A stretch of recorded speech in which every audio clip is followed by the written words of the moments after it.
நமஸ்காரம். நான் இப்போ கர்நாடகா ஸ்பெஷல் பிசிபெலாபாத் செய்ய போறேன்.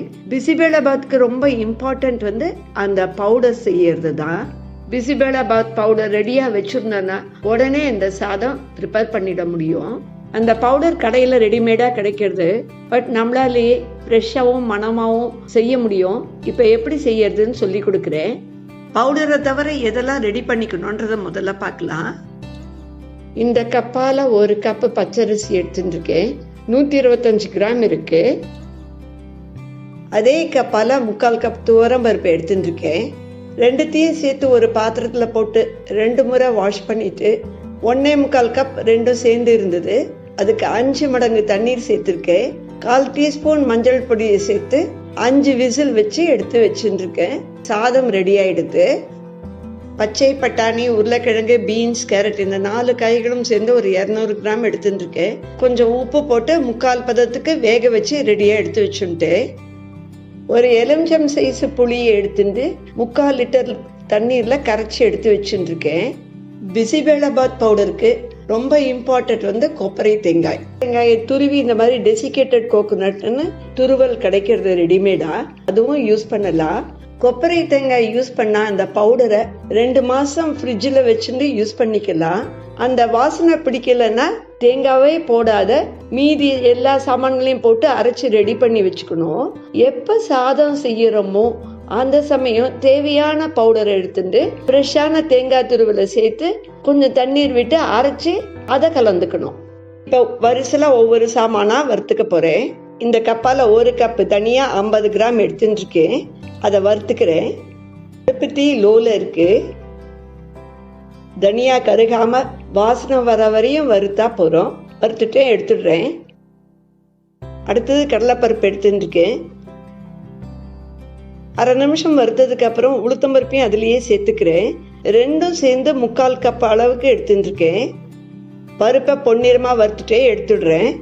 1/2 டீஸ்பூன் மிளகு, லவங்கம் 10 கிராம், லவங்க பட்டை 20 கிராம். இது ரெண்டுத்தையும் ஓரளவுக்கு வறுத்தா போதும். வறுத்துட்டே எடுத்துடுறேன். 1 டீஸ்பூன் மிளகு, 1 டீஸ்பூன் வெந்தயம், 2 டீஸ்பூன் சீரகம்,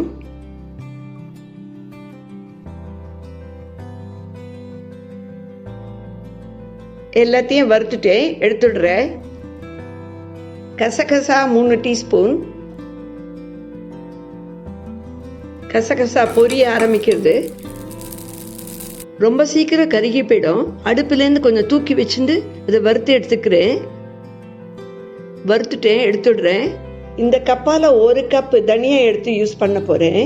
அதுக்கு 1/2 கப்பு டெசிகேட்டட் கோகோனட் துருவல் எடுத்துக்கணும்.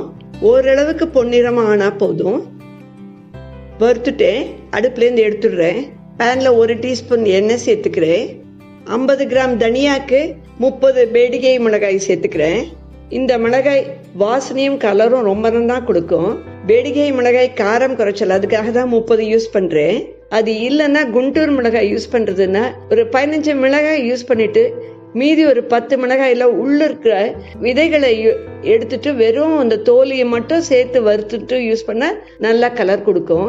ரொம்ப கலர் மாற வேண்டாம். எடுத்துடுறேன். எல்லா சாமானையும் வறுத்துட்டு மிக்சர் ஜார்ல போட்டு பவுடர் பண்ணிக்கிறேன். பிசிபெலாபாத் பவுடர் ரெடி ஆயிடுது. இந்த பவுடர் ரெடியா இருந்ததுன்னா லஞ்ச் ரொம்ப சீக்கிரம் ரெடி பண்ண முடியும். அடுத்தது இந்த பவுடரை வச்சுட்டு சாதம் எப்படி ப்ரிப்பேர் பண்றதுன்னு பார்க்கலாம். வானிலையில் 3 டீஸ்பூன் நல்லெண்ணெய் சேர்த்துருக்கேன். கடுகு 1 டீஸ்பூன். கடுகு பொரியறது. கறிவேப்பிலை, பெருங்காயத்தூள், புளி தண்ணீரை சேர்த்துக்கிறேன். 3/4 பதம் வெந்த காய்கறிகளை சேர்த்துக்கிறேன். பிசிபெலாபாத்துக்கு வெள்ளத்தோட டேஸ்ட் ரொம்ப நல்லா இருக்கும். அடுப்பு தீ மீடியம்ல வச்சுருக்கேன். ஒரு 7-8 நிமிஷம் நல்லா கொதிக்கட்டும். நல்லா கொதிச்சுட்டு இப்ப சாதத்தை சேர்த்துக்கிறேன்.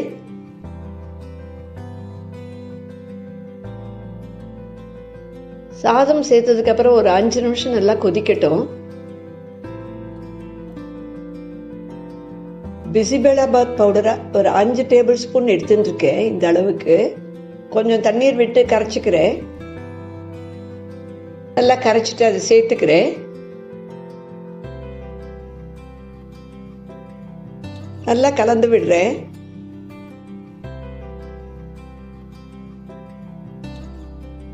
தேவையான அளவு உப்பு, 3-4 டீஸ்பூன் நெய் சேர்த்துக்கிறேன்.